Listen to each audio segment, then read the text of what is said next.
Hey everyone, I'm Michael Short. Come on, let's go outdoors. Well, welcome to Wabamun Lake, where recently a number of volunteers, along with some NGOs, have gotten together to create this plan. It's important to come out with a, set of guidelines to give local residents and cottagers and others that visit this area some idea of the impact they're having on this wonderful lake.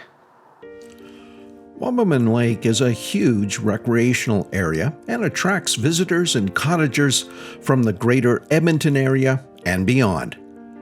A collaborative approach is needed to ensure the health of the lake is maintained and improved.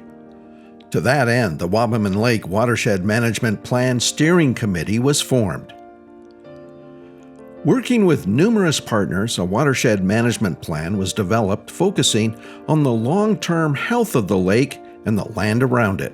So what can we do? What practices should we be following to help the lake retain the quality that it is? And that includes water level, water quality, the fisheries within it, and that's how simple it is actually.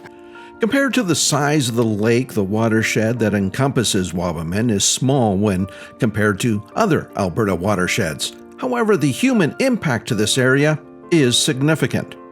In that watershed, we do have, used to have two strip coal mines within there. There's one right now, and that one is shutting down as well. We have the CN main line that runs right alongside the lake. We have a lot of development around the lake.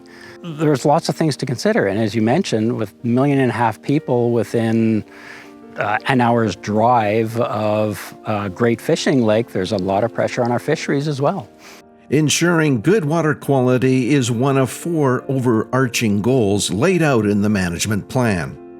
It's very sensitive. I think a lot of people don't understand just how fragile the lake is. Unlike lakes in BC, which are basically just widening of river basins, Wabamun and the Alberta lakes are classed as prairies, headwaters lakes, which means that the only water that actually flows into the lake is what falls on the immediate watershed, the land that collects the precipitation, the rain and the snow through the year. And there's no rivers per se that flow in. So unlike BC lakes, where you might have water turnover rates of a couple of years or sometimes even a couple of months, water residency in lakes like Wabamun can be up to 100 years.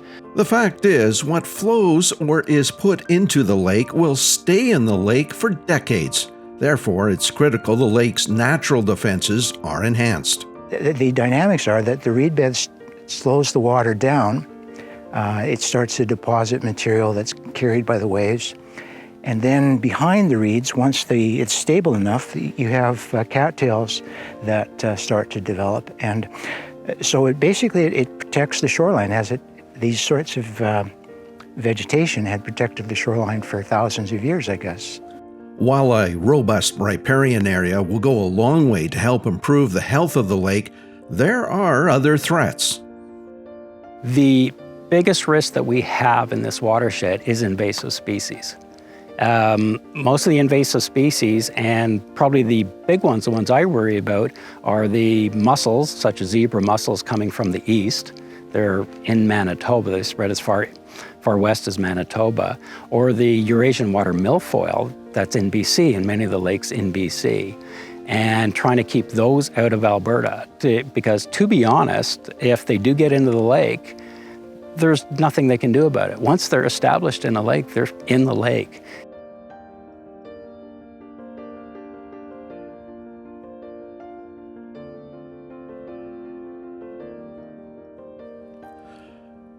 For their part, those cottagers around the lake can also have a positive impact on water quality.